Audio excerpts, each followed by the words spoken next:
Kebijakan impor terkadang diperlukan sebagai kebijakan jangka pendek untuk stabilitas harga agar melindungi para konsumen. Namun di sisi lain, ketergantungan terhadap kebijakan impor juga menjadi malapetaka bagi para petani nasional.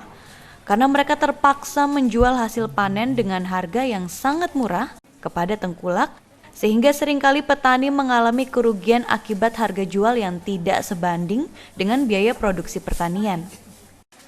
Lebih dari itu, nasib para petani semakin terjepit oleh adanya oknum mafia tender impor gula pasir yang sering membujuk pemerintah untuk melakukan kebijakan impor dengan dalih stabilitas harga. Padahal menurut Ketua Dewan Pembina Asosiasi Petani Tebu Rakyat Indonesia atau APTRI, HM Arum Sabil, hasil produksi petani nasional sebenarnya bisa mencukupi pemenuhan kebutuhan konsumsi nasional.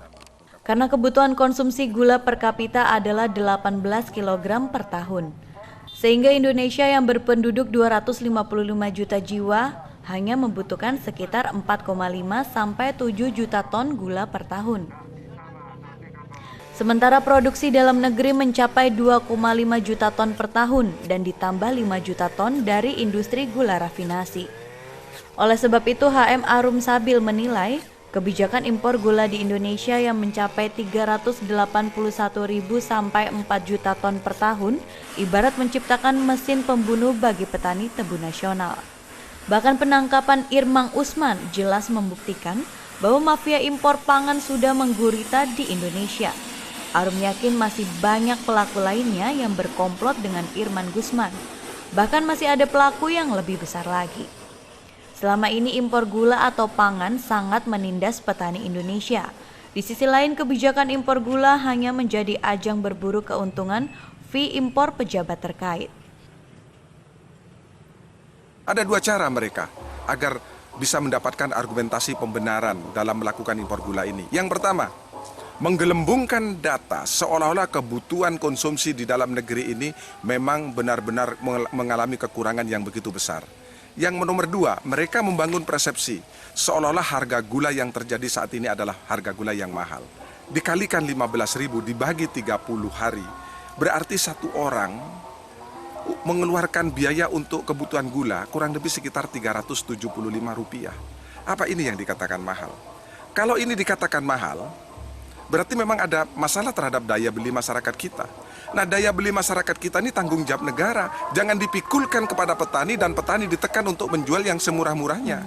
Atau sebaliknya, justru persepsi harga gula mahal ini hanya dijadikan alat legitimasi untuk melakukan impor gula yang sebesar-besarnya. Ini yang harus kita waspadai bersama-sama. Karena sekali lagi di balik ini memang ada perburuan fee rente impor. Dari jumlah izin impor yang rata-rata setiap tahun 4 juta ton itu, fee-nya tidak kurang hampir Rp1.000. Berarti hampir 4 triliun di situ. Fee daripada fee rente impor itu mereka tidak mengeluarkan keringat, tidak mengeluarkan air mata, tidak perlu jatuh bangun, tapi mereka sudah bisa mendapatkan uang secara instan. Bisa saja ini terjadi untuk kepentingan-kepentingan politik, agar mereka bisa mempertahankan tahta dan jabatannya. Ini harus terungkap, ini harus dibongkar. Saya pikir demikian.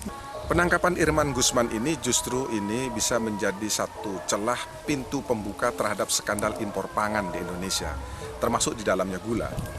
Karena kalau skandal ini tidak terungkap, maka impor ini akan menjadi ladang yang subur bagi para pemburu rente fee impor. Dari Jember, Bambang Sugiarto, Jember 1 TV melaporkan.